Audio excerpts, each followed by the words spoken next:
अवामी मुस्लिम league के सरबराह शेख रशीद नूं गिरफ्तार कर लिया गया। जराए के मुताबिक शेख रशीद नूं 9 मई के मुकदमे जमानत खारिज होने ते गिरफ्तार किया गया।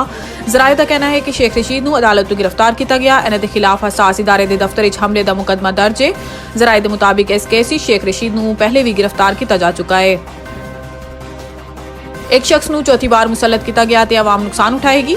नोडेरे इस तकरीब विच खिताब करते हुए बिलावल भुट्टो जरदारी का कहना सी कि पीपल्स पार्टी जमहूरीयत ते यकीन रखती है।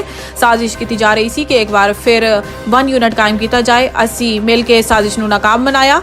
अमीरुल मोमिनीन बनन दी साजिशां नूं भी नाकाम बनाया। इन्होंने कहा कि पीपल्स पार्टी ने इन्हां तमाम कुव्वतां दा मुकाबला किया जो आवाम दे हक ते डाका मारना चाहती सी।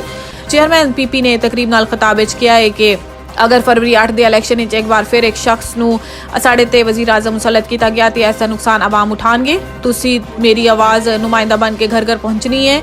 मेरा पैगाम ते मंशूर पहुंचाना है। पीपी नूं कामयाब कराना है ताकि ऐसी हुकूमत बनाइए जो आवाम नूं हुकूमत इच हो, ना कि पुराने सियासतदानां दी पुरानी सियासत दी हुकूमत होवे।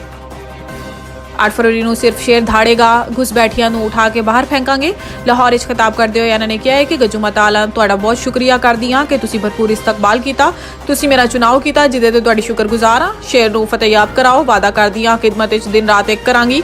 मरीम नवाज ने कहा है कि फिरोजपुर रोड ते किथे स्पीडो बस ते किथे ऑरेंज ट्रेन नजर आती है। सब नवाज शरीफ की खिदमत के निशानात ने। लाहौर नूं दसना चाहती हां कि मुस्लिम लीग नून दे खिदमत के रिकॉर्ड कायम किए जदों घुस बैठी आए तो खिदमत के निशान उत्थे रह गए। ऑरेंज लाइन नूं कई साल साकिब निसार ने रोक के रखा सी ते पीटीआई दौर विच कूड़ा उठाने वाला नहीं सी।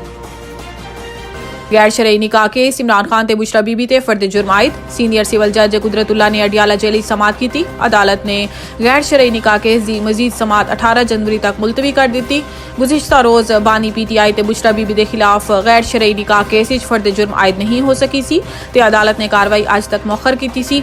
दौरान समात वकला सफाई ने अदालत नूं बुशरा बीबी की आइंदा समात ते हाज़री की तहरीरी यकीन दहानी कराई सी।